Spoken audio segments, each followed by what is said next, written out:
নমস্কার, সবাই কেমন আছেন? চলে এলাম আবার আমি একটা লং ভিডিও নিয়ে। তো আজকে বানাবো ম্যাঙ্গো ব্যানানা স্মুদি। তো চলুন, তার জন্য আমার প্রথমে কি লাগে। তো এখানে আমি নিয়েছি 3টে পাকা কলা আর নিয়েছি একটা বড় সাইজের আম। তো আমটাও খুব মিষ্টি আছে। এবার আমি কলার খোসাগুলো ছাড়িয়ে নেব। এবার ছোট্ট ছোট্ট স্লাইস করে কলাগুলো আমি কেটে নেব।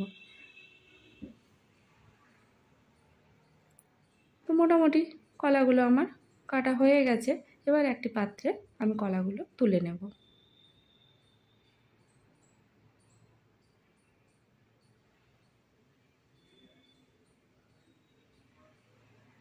এবার আমি ওই আমটা ছিল, আমটাও কেটে নিয়েছি।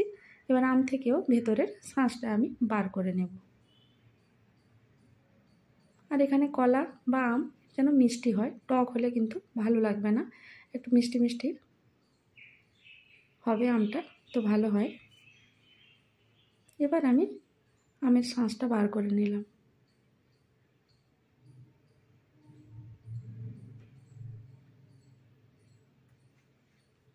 এখানে আমি 3টে পাকা কলা আর একটা বড় সাইজের আম নিয়েছি, তাতে কী হবে, আমার ব্যালেন্সটা ঠিকঠাক থাকবে। তো আমটা আমার পুরোপুরি নেওয়া হয়ে গেছে। এবার এখানে আমি দিয়ে দেবো নর্মাল দই।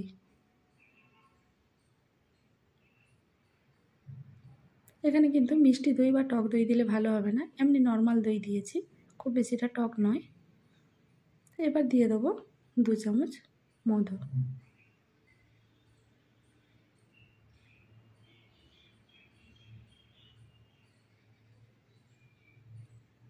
মধুটা দিয়ে দিয়েছি। এবার আমি এটা হ্যান্ড ব্লেন্ডারের সাহায্যে এটাকে বেশ ভালোভাবে ব্লেন্ড করে নেব। আপনারা চাইলে মিক্সিতেও করে নিতে পারেন।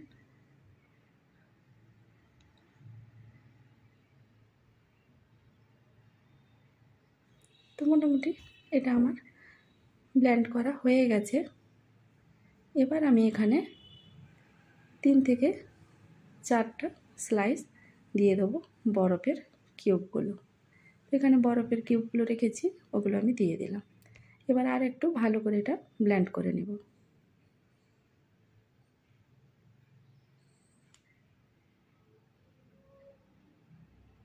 আমি ঘনত্বটা একটু গাঢ় রাখবো, ওই কারণে বরফের কিউবগুলো দিলাম। আপনারা যদি একটু পাতলা করতে চান তাহলে কিন্তু ঠান্ডা জল দিয়ে দিলে এটা একটু ঘনত্বটা কমে যাবে।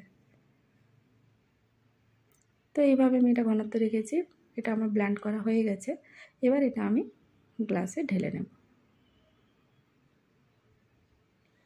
আর এটা খেতে কিন্তু খুব সুন্দর লাগে। ফ্রিজে যদি রেখে দেওয়া হয়, চামচ দিয়ে কেটে কেটে খেতে খুব সুন্দর লাগে।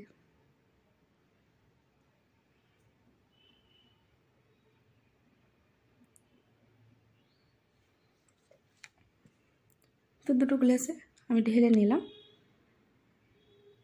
এবার আমি ওপরে দিয়ে দেবো মধু।